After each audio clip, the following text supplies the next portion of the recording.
So I picked up the Hoka Mach 4 and I'm gonna try to do this video extremely fast because people have already given their full opinions of this thing and I just wanna give you my thoughts on it. So here we go very quickly. So far I've done 5 runs in the Hoka Mach 4 and I've done various workouts. I've done a faster workout, I've done a slower workout.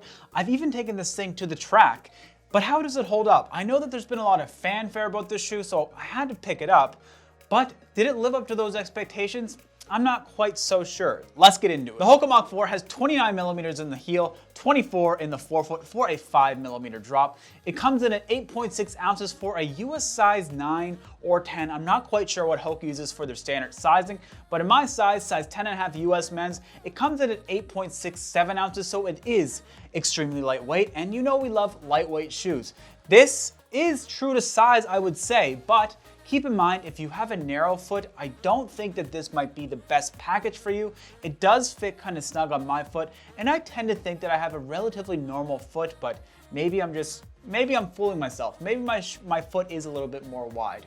Who knows? This is a neutral road running shoe, but honestly, it is quite stable. So I'm gonna coin the term stable trowel, which is a blend of stability and neutral.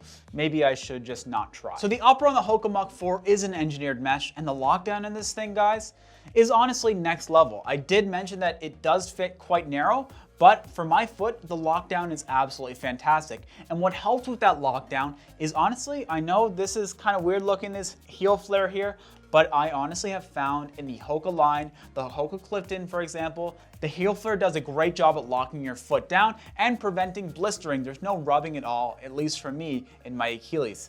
Also helping with that lockdown is the gusseted tongue. It is so nice to have a gusseted tongue on a shoe. The tongue in this thing is not padded. It's essentially just like a thick piece of fabric, but it does a great job.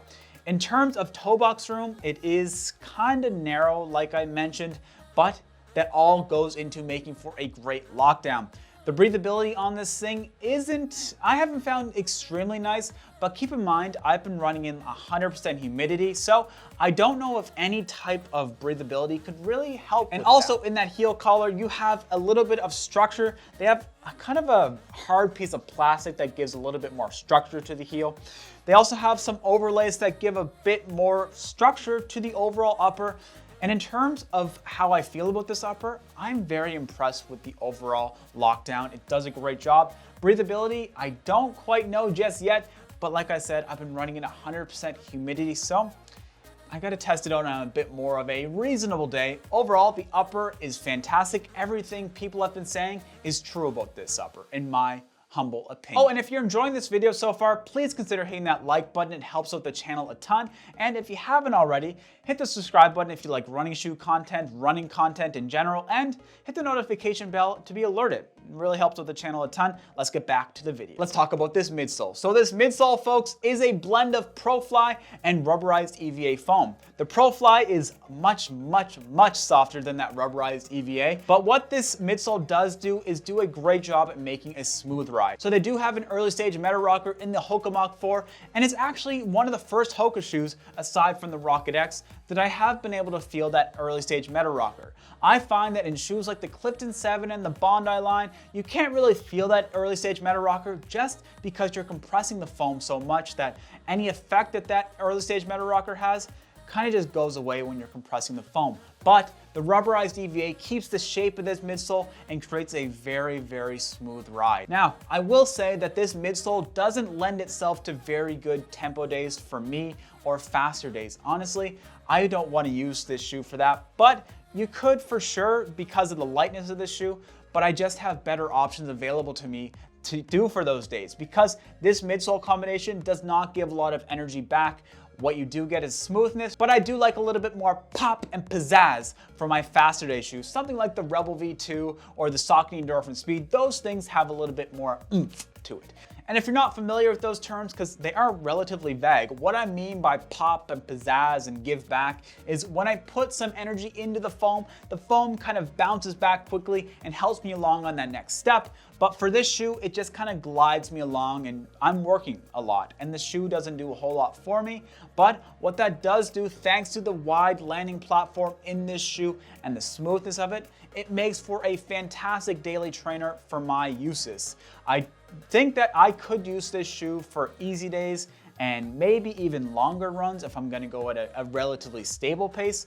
But for me, it's a solid daily trainer option. I'm thinking somewhere between 3 and 8 miles would be my range for this shoe. So overall for the midsole, I'm not completely blown away by any means, but I am quite happy to use this for my daily training runs. So this is just my opinions. You could very well have a different opinion. Shoes, everyone is gonna have a slightly different experience, and I'm just sharing mine. So in terms of outsole, or should I say, nunsole, okay, I'll get out of here. But honestly, there's no outsole rubber on this thing. It is just that rubberized EVA in the midsole that acts as the outsole. In terms of grip, there's essentially no grip. I took this thing to the track specifically to see how it would behave, and it was a slightly wet day on the track, so keep that in mind as well. But I did feel that I didn't have that little bit of grip that I'd like when I'm doing a track workout. So keep that in mind. I have hardwood floors, and when I'm walking along on those hardwood floors, if I try to slip in this shoe, I could easily slip in this shoe, but I haven't fallen over yet. So in terms of value, this shoe comes in at 160 Canadian dollars. I think it's 130 or 120 US dollars. I'll put it on your screen right here. And for that price, I think you're getting a decent value. So this is gonna be a daily trainer for me. And other daily trainers that I have in my rotation are the Pegasus 38, which is coming in at 155 Canadian dollars. So $5 in the difference. The Peg is a lot heavier. Maybe we'll have to do a full comparison between these two for a daily training battle. But in terms of value, I think you're getting a good value. If you only can buy one shoe, this shoe can really fill whatever you need. It can do the faster day stuff, like I said, just not for me. It can do the daily training, and it can do the long runs.